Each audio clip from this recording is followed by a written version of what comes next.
Francesco Matarazzo escolhe o filho Ermelino como seu sucessor na presidência da empresa. Mas em uma viagem à Itália, Ermelino morre em um acidente de carro. Abalado com a morte do filho, precisa escolher um novo sucessor e se decide por Chiquinho, seu filho mais novo. Mas os demais filhos reprovam a escolha. Não posso assinar isso, papá. Enquanto isso, Percival Farquhar busca investimentos para viabilizar a Itabira Iron, empresa criada para explorar o minério de ferro do Brasil. Mas a quebra da Bolsa de Nova York coloca o mundo em crise. Quantos andar a mais você acha que a fundação aguenta? Em São Paulo, o monumento triunfante de Martinelli ainda não está completo. Para sobreviver, ele depende dos seus negócios de importação e exportação. Mas esses negócios também sofrem com a quebra da bolsa. E o movimento de navios no Porto de Santos despenca. Os investimentos de Guilherme Guinle correm perigo. O mundo está em crise. E no Brasil começa uma revolução que vai mudar o destino do país.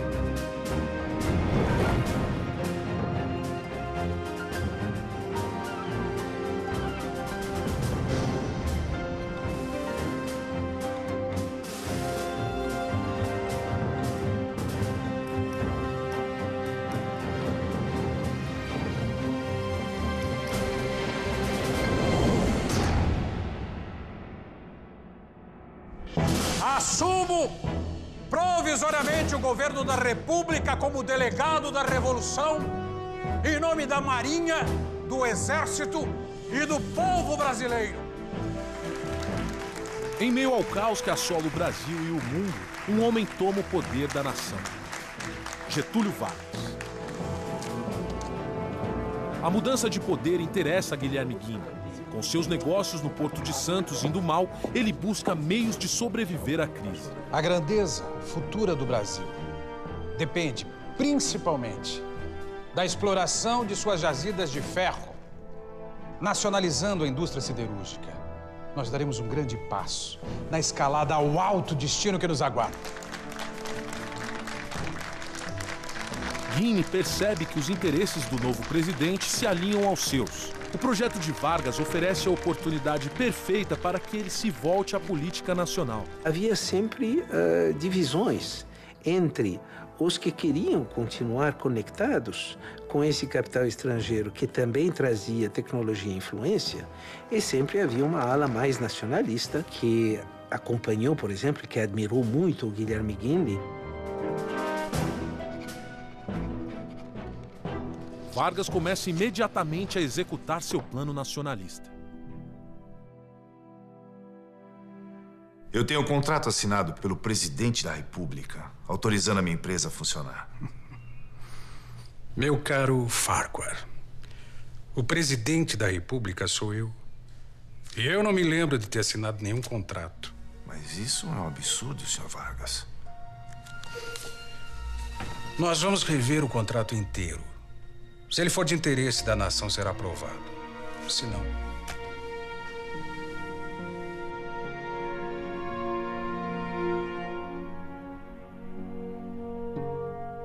Itabira é uma das maiores reservas de ferro do mundo.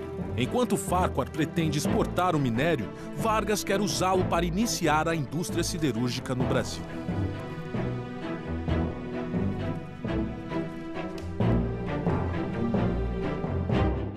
Getúlio, desde cedo, acreditava, sim, nesse Estado gestor, nesse Estado administrador, nesse Estado indutor do desenvolvimento.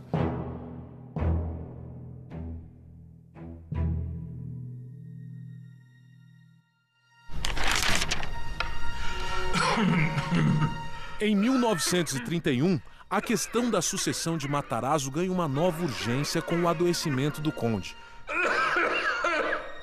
Nós devemos lembrar que era uma família de muitos filhos, havia os homens, as mulheres, e já se dava a rivalidade entre os vários subgrupos dentro desses herdeiros. Muito bem. Já que estamos todos aqui, podemos começar. Mas do que se trata tudo isso mesmo? Eu passei os últimos 4 anos pedindo para que vocês assinassem esse testamento. Hoje, eu não estou pedindo.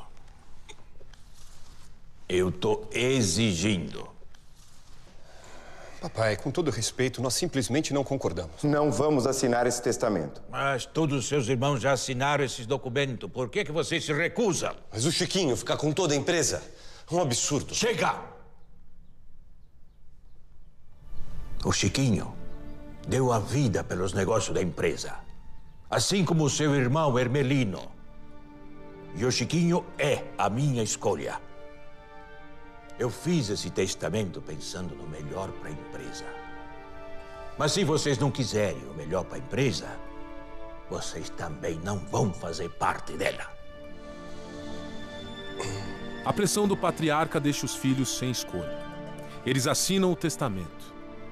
Matarazzo garante que após a sua morte, a presidência da empresa passará para Chiquinho. Martinelli tenta salvar seu edifício da crise financeira. Com seus outros negócios indo mal, ele precisa que o prédio comece a dar lucro.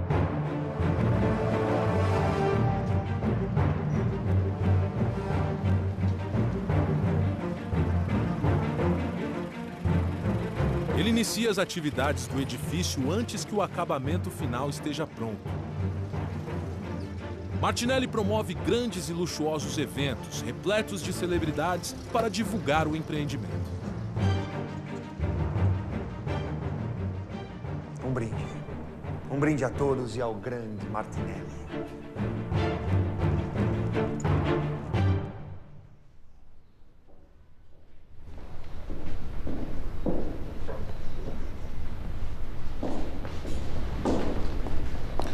Salvatore, me dê boas notícias. Alguém se interessou em alugar um andar? Uma sala que seja?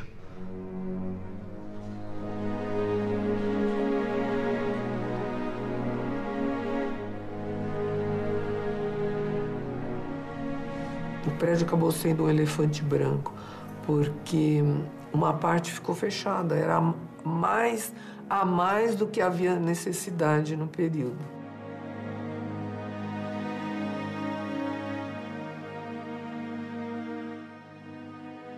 Eu construí o maior edifício da América Latina.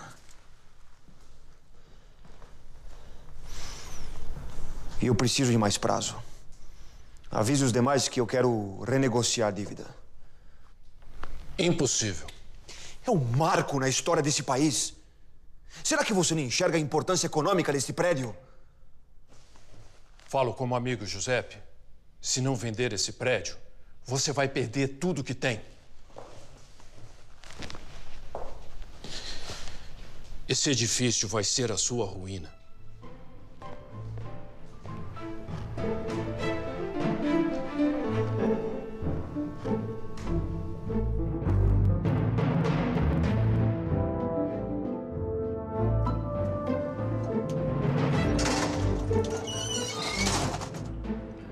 O senhor vai fazer falta aqui no seu prédio, seu Martinelli. Não é mais meu, Santino. E eu vendi.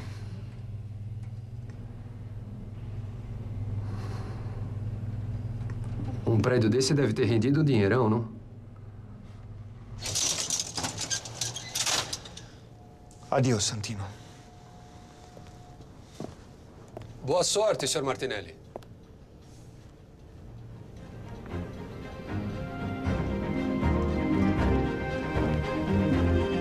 Martinelli usa o dinheiro da venda para pagar suas dívidas. Da transação, sobram apenas R$500. Boa fortuna, Santino. Que ele dá ao ascensorista do edifício. Foi um trabalho muito bonito, uma epopeia. 600 operários trabalharam na obra e ele alterou a paisagem de São Paulo. Demoraria anos até que outra construção rivalizasse a estatura e a elegância do edifício Martinelli.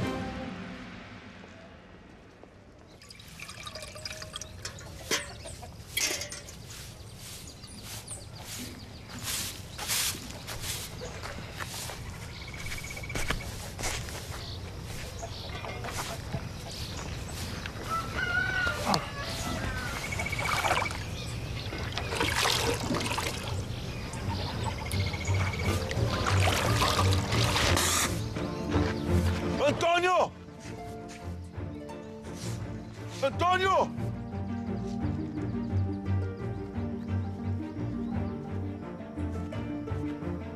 Diga. Safado! Envenenando o meu poço! Não fiz nada disso, não. Tá maluco, velho? Mentiroso! Quem mais ia botar veneno na minha água? É que vou saber. Ah, você sim! Não foi. Em Salvador, uma simples disputa de vizinhos está prestes a mudar a história do país. Pois eu vou provar que foi você. Prove. Prove que eu quero ver. Quero ver provar. Diga aí, seu Manuel. Ele não tá me envenenando? Diga. Isso não é veneno? Isso é petróleo. Avise os demais que eu quero renegociar a dívida. Martinelli é obrigado a vender o edifício para quitar suas enormes dívidas. Seus irmãos já assinaram esses documentos. Por que você se recusa? Matarazzo finalmente consegue que os filhos assinem o testamento, garantindo que Chiquinho seja seu sucessor na presidência da empresa. Enquanto o presidente Vargas não toma sua decisão, a Itabira Iron de Farquhar continua impedida de funcionar. E em Lobato, uma descoberta surpreendente vai mudar o rumo do Brasil. Isso é petróleo.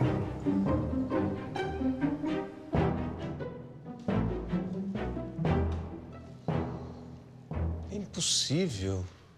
Já fizeram pesquisas. Não existe petróleo em Lobato. Veja o senhor mesmo. Naquela época, a grande corrente dizia que o Brasil não detinha nenhum recurso correspondente a petróleo. A descoberta em Lobato chega ao renomado geólogo de Salvador, Silvio Frois.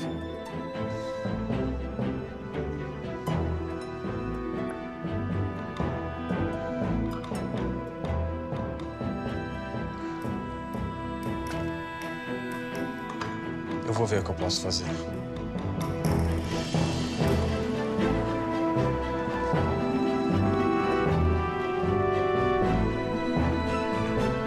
Silvio Frois, há quanto tempo? Tempo demais. Obrigado. E se eu te dissesse que existe petróleo no Brasil?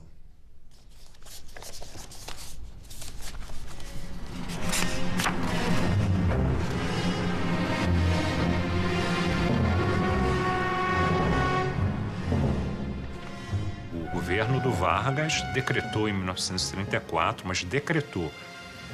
O Brasil não tem petróleo, não se toca mais no assunto. Eu só preciso de alguém que financie a pesquisa. O plano é interessante. Eu sabia que você ia gostar. Interessante, mas muito caro. É um projeto grande, são custos necessários. E muito arriscado também. Ninguém acredita que exista petróleo em Lobato. Confie em mim. Imagine o quanto você pode ganhar. A verdade é que o porto não anda nada bem, Silvio.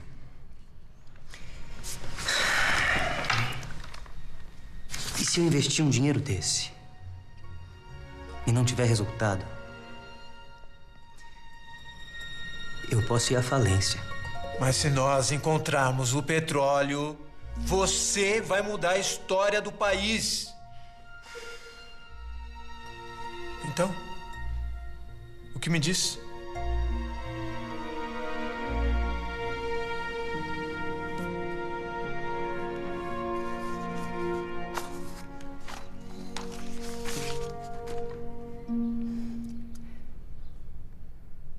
Eu acho que nós vamos para Lobato.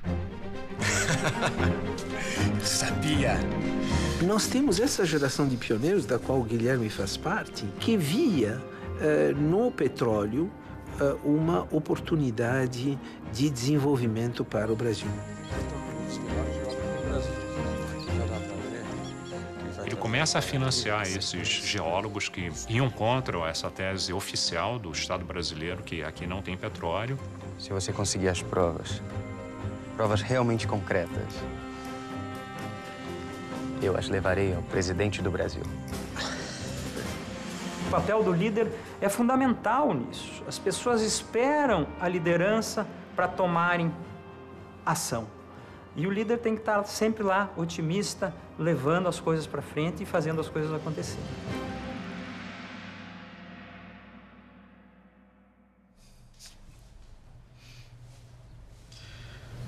Petróleo em Salvador, hein? Quem diria? Isso muito me interessa, Dr. Guilherme. Eu gostaria de pedir as concessões para investigar as jazidas na região e explorar o petróleo que encontrarmos. Pois a concessão para as investigações estão concedidas. Já a da exploração, o senhor a terá, assim que nós efetivamente encontrarmos o petróleo. O senhor me desculpe a insistência, senhor presidente, mas se eu não puder explorar financeiramente o petróleo, a investigação não valerá de nada para mim. Fique calmo, Dr. Guilherme. O seu esforço vai ser bastante recompensado. Eu gostaria de convidá-lo para fazer parte do Conselho Técnico de Economia e Finanças do Brasil. Guilherme aceita o cargo. Além do prestígio político, a posição no Conselho Técnico trazia um benefício extra: decidir o futuro da Itabira Iron e de Percival Farquhar. Então, o Getúlio passa a ter essa relação de confiança e de cumplicidade com o Guilherme para certas coisas que foram capitais na construção desse Brasil mais urbano, industrializado. A concessão das minas de Itabira ainda está congelada por Vargas e Farquhar articula uma reunião com deputados federais para tentar influenciar o presidente a seu favor. Onde estão os deputados? Não existem mais deputados. Getúlio dissolveu o Congresso. Com licença. Num golpe de Estado, Getúlio Vargas institui o Estado Novo no Brasil. Sem o Congresso, Farquhar perde sua única possibilidade de influenciar o presidente a favor de seus negócios. Eu acho que todos os pioneiros, ao mesmo tempo, tiveram que sofrer e se beneficiar das suas relações com o governo. Com o aval de Getúlio, Guilherme investe grande capital e inicia as investigações da Bahia. Ele arrisca tudo na sua busca pelo petróleo. O futuro do Brasil está em nossas mãos. É isso aí.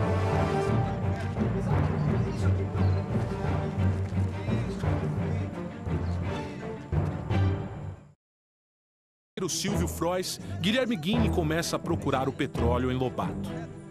Pois não? Enquanto isso, Percival Farquhar tenta iniciar os trabalhos da sua Itabira Iron, mas Getúlio Vargas dissolve o Congresso Nacional. Agora o destino de Farquhar está totalmente nas mãos do ditador brasileiro. E o Chiquinho é a minha escolha.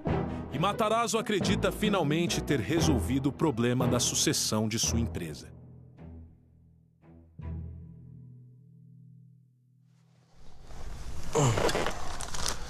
Chiquinho? Oi, André. Esperando o papai? É. Preciso que ele autorize uma compra.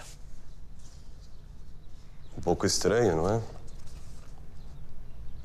Faz 4 anos que nós assinamos o testamento. Você é o sucessor escolhido do papai. E mesmo assim, você precisa de autorização para decidir qualquer coisa. Você sabe como ele é, né? Gosta de controlar tudo. Claro, claro. Mas quando nós assinamos, nós achamos que você teria o controle de tudo. Será que o papai confia de verdade em você? O que você está querendo insinuar, André?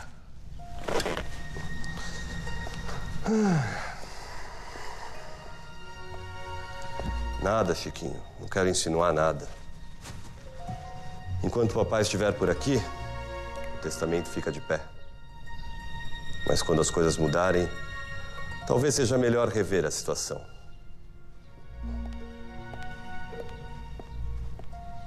O modelo era esse, né? As famílias escolhiam um dos herdeiros para comandar, né, o complexo empresarial. Esse modelo complicou a vida de centenas, dezenas de empresas familiares brasileiras. Mais de metade. Eles nunca aceitaram o testamento. Eles assinaram, mas nunca aceitaram. Calma, Chiquinho, não há nada que eles possam fazer. Claro que tem, pai. Eles podem questionar o testamento, a empresa vai ficar estilhaçada. Eu preciso ser nomeado presidente agora, enquanto o senhor ainda está aqui. Não. Isso não. É o único jeito. Eu preciso do controle de verdade. Uma promessa num pedaço de papel não vale nada. Eu sou o presidente. Sempre foi assim e sempre será assim. Mas como? E o Hermelino? Você não é o Hermelino. Entendi, pai. Tá certo. Então, eu me demito. Pode rasgar o testamento. Eu não quero mais nenhuma relação com essa empresa. Nenhuma. Meu filho, vem cá, Chiquinho. Chiquinho!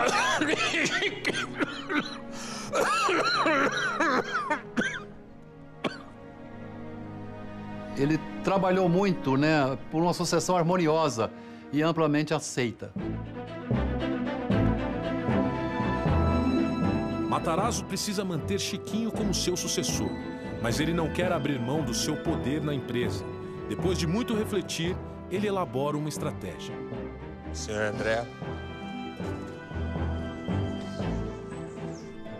Desejando que meus próprios filhos resolvam, por maioria, sobre aquilo que mais lhes convenha, decidimos, eu e Chiquinho, fazer uma consulta, a fim de que respondam se estão satisfeitos com os atos que realizei, reunindo nas mãos de Chiquinho a maioria dos votos da nossa sociedade.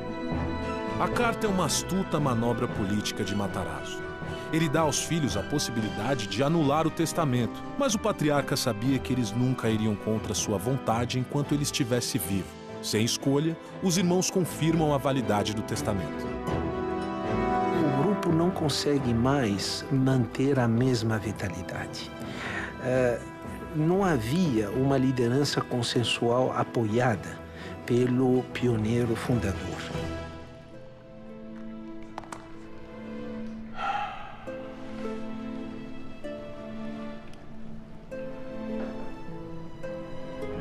Ele fez prosperar uma lógica de valores e fez com que, enquanto ele prevalecia no projeto das empresas e da família, isso esteve presente. Na medida em que houve a sucessão, isso deixou de prevalecer.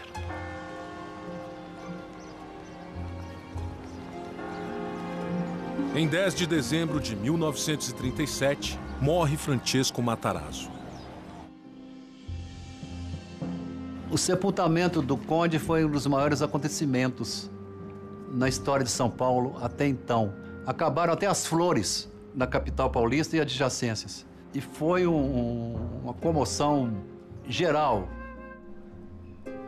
Seguindo o desejo de Francesco Matarazzo, Chiquinho assume a presidência das indústrias reunidas Fábricas Matarazzo. Agora, ele é o chefe da família, mas a família não é mais a mesma.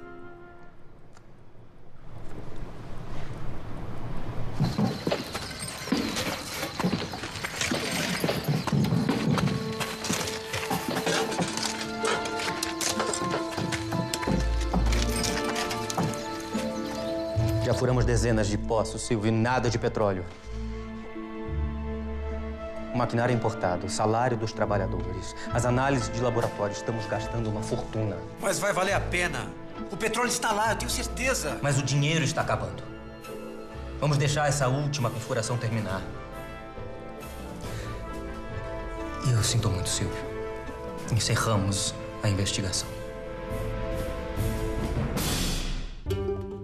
O Estado Novo muda radicalmente o panorama político do Brasil, centralizando todo o poder nas mãos de Getúlio Vargas. Getúlio dissolveu o Congresso. Sua política de nacionalização da indústria coloca a Itabira Iron de Farquhar novamente em perigo. Não podemos descansar enquanto não encontrarmos o nosso objetivo. E enquanto o país se ajusta ao novo regime, Guilherme Guine e Silvio Frois buscam petróleo em Salvador. O dinheiro está acabando. Vamos deixar essa última perfuração terminar. Eu sinto muito, Silvio. Encerramos a investigação.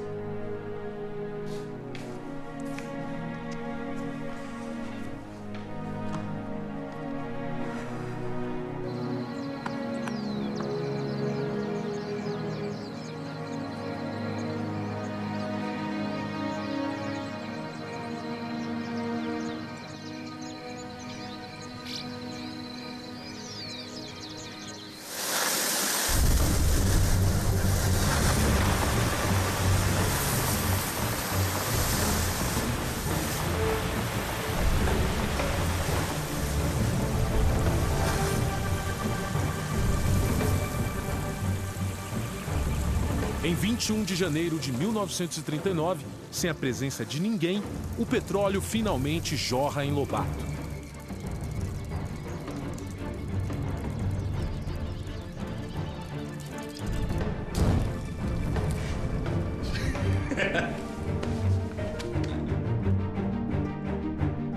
A riqueza é um meio para viabilizar o sonho. O poder é conseguir manter o rumo até alcançar o objetivo. Sr. Guini, chegou um telegrama.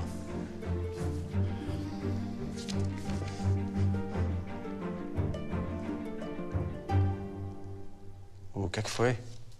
Vargas estatizou o poço de Lobato. O nosso petróleo agora é do governo.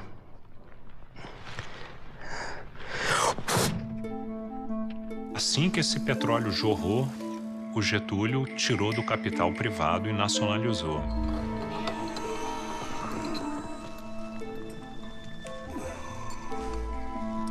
Senhor presidente, eu preciso insistir. Essa decisão deveria ser repensada com cuidado. Isso muito me impressiona, meu caro. Eu sempre achei que você gostava da minha política. Recursos naturais na mão do governo brasileiro. Ou será que eu estava enganado? Não, absolutamente. Mas eu tenho sócios e nós gastamos muito dinheiro com a pesquisa. Ao menos a concessão para explorar o petróleo poderia ficar com a nossa empresa. Sinto muito. Isso não vai ser possível. O petróleo brasileiro pertence ao governo. Mas, presidente... Fique calmo. Claro que se vocês quiserem, vocês podem pedir o ressarcimento do capital investido. Eu não quero que vocês saiam daqui de mãos abanando.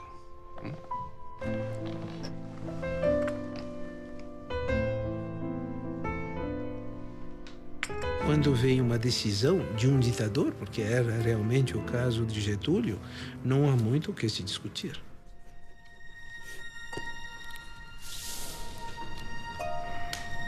Frois entra com uma petição para recuperar o dinheiro investido.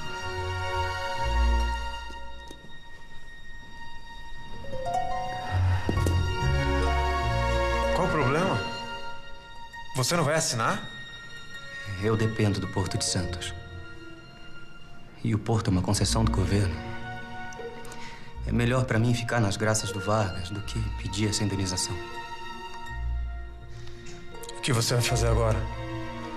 O petróleo já está fora das nossas mãos. Fique à vontade para tomar a sua decisão. Mas eu preciso pensar no próximo passo. A questão não era uma questão financeira, era uma questão de um sonho.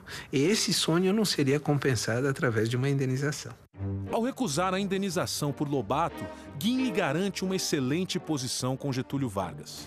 E agora ele decide focar sua atenção na indústria siderúrgica. A siderurgia já estava totalmente estabelecida nos Estados Unidos. As grandes pontes já se beneficiavam dessa siderurgia.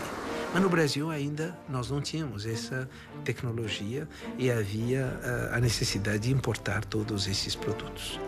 Para se criar uma indústria siderúrgica é necessário minério de ferro. E as minas de Itabira são o maior depósito do minério do país. Mas a concessão para a exploração das minas está nas mãos de Percival Farquhar. Caso Vargas finalmente aprove o contrato, que há anos está em revisão, Farquhar pretende exportar todo o minério extraído. Guini não pode deixar que isso aconteça. Ele usa sua influência junto ao presidente para cancelar de uma vez por todas o contrato de Farquhar. Eu vou esmagar esse presidente. Eu vou esmagar Guilherme Guini. Eles querem que o minério de ferro fique nas mãos dos brasileiros, não é mesmo? Então é o que nós faremos. Vamos construir uma empresa 100% nacional. Mas como será essa empresa brasileira se a maior parte das ações ainda vai continuar com o senhor? Mas ninguém precisa ficar sabendo desse pequeno detalhe, meu amigo. Com sócios brasileiros, Farquhar cria uma nova empresa, a Companhia Brasileira de Mineração. O Conselho Técnico, encabeçado por Guini, autoriza a empresa a funcionar. Com a exploração das minas de ferro de Itabira, Farquhar vai se tornar o maior empresário de minério de ferro do mundo. A Companhia Brasileira de Mineração.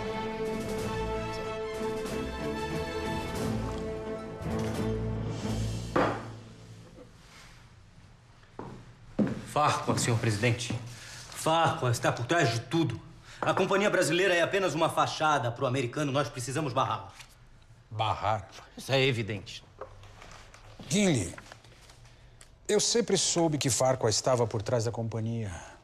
E o que isso importa? Nada. O importante é que a companhia está registrada no Brasil, cumpre as leis brasileiras, o resto é irrelevante. Eu discordo que isso seja irrelevante, senhor presidente. O senhor está se deixando levar pelas emoções. Farquhar é apenas uma peça do jogo. Deixe ele cumprir o seu papel. Aliás, o senhor também tem um papel a cumprir. A empresa de Farquhar vai extrair o minério, mas ainda é necessário transformá-lo em aço. Ainda precisamos de uma siderurgia.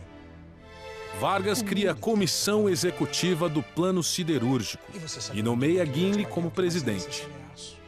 Ele está junto com Getúlio discutindo o futuro da siderurgia no Brasil, né? E será o homem da total confiança do Getúlio. A cidade de Volta Redonda, no Rio de Janeiro, é escolhida como lugar de instalação da futura usina siderúrgica. Gimli tenta conseguir capital estrangeiro para a construção da usina. E um projeto grandioso como a siderúrgica precisa de muito dinheiro. Mas a Europa está em crise. Se a guerra estourar, conseguir um empréstimo vai ficar praticamente impossível. O nosso trabalho deve ser mantido. As linhas de investimento são todas muito certas. Só que dependemos do posicionamento do presidente. Em breve isso deve... Doutor Guilherme, é oficial. A Alemanha invadiu a Polônia. Começou a guerra. 2 dias depois, França e Inglaterra declaram guerra aos alemães.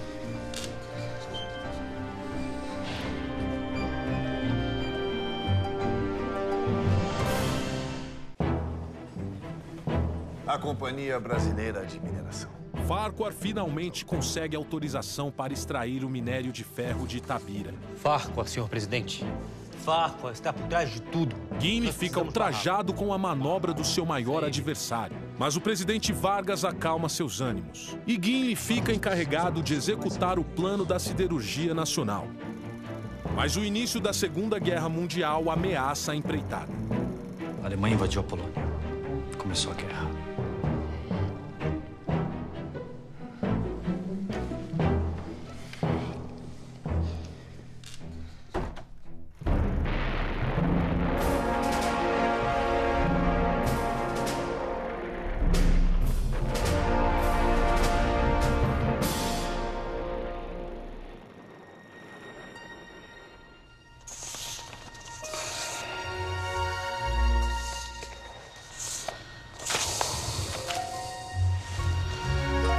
Já se passaram meses, doutor Guilherme. E ainda não tivemos nenhum avanço em nossa siderúrgica. Presidente, o senhor sabe a dificuldade de se conseguir um empréstimo nesse momento. Há uma guerra acontecendo. E é justamente por isso que nós precisamos de uma siderúrgica. Uma guerra precisa de aço. Eu entendo. Mas onde vamos conseguir o dinheiro? Isso, meu caro, é trabalho seu. Conseguir um empréstimo depende de como o Brasil vai se posicionar durante a guerra. E, com todo o respeito, senhor presidente, tomar essa decisão é trabalho seu. O Guilherme Gimli, o grande desafio dele é levantar uma obra de grande porte, com sofisticação tecnológica, com uma mão de obra despreparada e num ambiente de guerra. Nos primeiros anos da Segunda Guerra, o Brasil permanece neutro. Mas para conseguir capital estrangeiro, Vargas precisará fazer uma escolha. O Getúlio negocia, vamos dizer assim, o apoio do Brasil aos Estados Unidos em troca de uma coisa que para ele era preciosíssima. Era o financiamento de uma indústria siderúrgica no Brasil. Mas o banco americano que iria realizar o empréstimo desiste da transação. Atravessamos Um momento histórico de graves repercussões. Sentimos que os velhos sistemas e as fórmulas antiquadas entram em declínio. Não é, porém, como pretendem os pessimistas e os conservadores empedernidos, o fim de uma civilização, mas o início tumultuoso e fecundo de uma nova era. As palavras de Vargas causam alvoroço no mundo. O discurso é recebido como um apoio aos governos nazifascistas. Vargas está ameaçando se juntar ao eixo. O maior país da América Latina pode virar um território hostil aos Estados Unidos e aliado à Alemanha nazista. Era uma época de descrença na democracia liberal, da parte tanto da esquerda quanto da direita.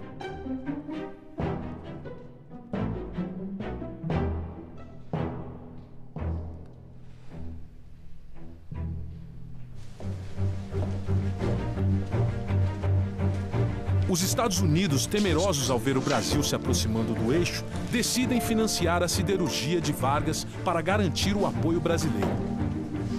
Guinle é enviado para os Estados Unidos para discutir o acordo. A família Guinle era um nome de peso no cenário internacional. Ele consegue um empréstimo de milhões de dólares para a construção da usina siderúrgica. Em 30 de janeiro de 1941, Vargas assina o decreto que cria a Companhia Siderúrgica Nacional. Guinle é nomeado presidente da nova companhia. Para essas pessoas, a riqueza material não é um fim, é um meio. É um meio de viabilizar o sonho. E o sonho do Guilherme era a sua liderança e da sua família. Após anos de desafios, Guinle alcança seus objetivos. Licença, Sr. Farquhar. O Sr. Guinle está aqui para vê-lo. Guinle? O que ele quer? Mande-o entrar.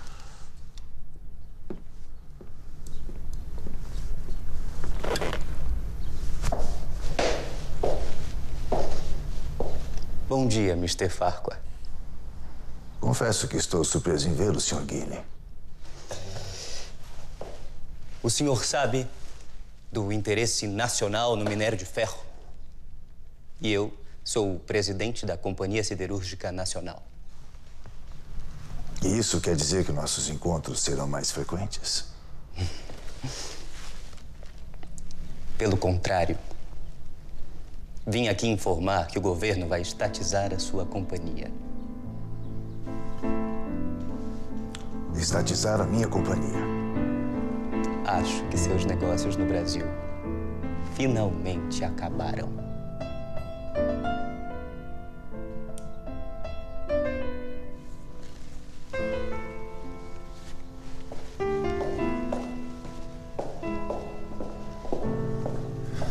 O governo toma conta das minas de Itabira e Farquhar perde todo o dinheiro que investiu na empresa. Começa a construção da usina de Volta Redonda. Não tem ninguém parecido na história recente do Brasil com o mesmo prestígio que o Guilherme Guinle teve em 1945. Eram muitos desafios e ele conseguiu chegar ao final com a obra em dia. Após ser estatizada, a Itabira Iron de Farquhar é rebatizada de Vale do Rio Doce. Juntas, a Vale e a Companhia Siderúrgica Nacional formam um dos maiores complexos de mineração e siderurgia do mundo. Com Guilherme Guinle à frente, o Brasil entra na era do aço. Conseguir confrontar interesses tão fortes demonstra que é capaz de se aliar a grandes talentos e viabilizar sonhos ousados.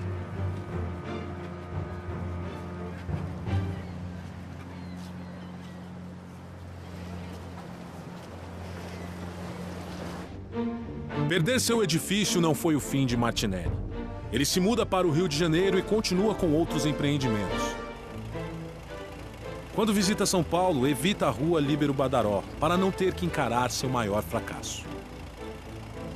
Ele tinha uma visão urbana do que a cidade se tornaria que ninguém tinha naquela época. Ele sentiu o potencial. E sentiu, talvez, o potencial também através dos Matarazzo que vinham com essa força toda das indústrias, né? Matarazzo deixa seu sucessor escolhido, Chiquinho, na presidência da empresa. As grandes chaminés eram o símbolo de prestígio e isso ele cultivou ao longo de toda a sua vida.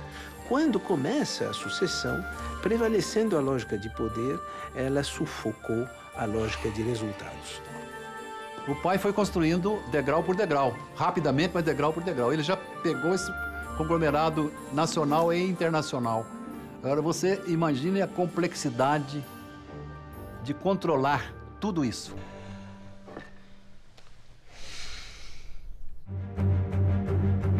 Quatro homens que construíram o Brasil. Francesco Matarazzo, o imigrante italiano que perdeu tudo ao chegar ao Brasil. Não! Não!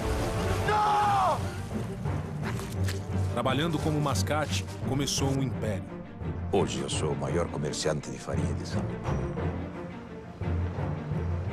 Percival Farquhar, o intrépido empreendedor americano que enfrentou os problemas dos trópicos e da política brasileira na sua busca para unir as Américas. Hoje estamos inaugurando a ferrovia que vai atravessar todo o continente. É muito arriscado, é uma loucura. Por isso que temos que aproveitar a guerra, não fugir dela. Giuseppe Martinelli, o imigrante pobre que ousou enfrentar uma guerra para construir sua fortuna e lançou a pedra fundamental da verticalização das cidades brasileiras. E Guilherme Guinle, o brasileiro visionário que manejou o instável cenário político do país. Independente do posicionamento do presidente, o nosso trabalho deve ser mantido. E construiu as bases da indústria nacional.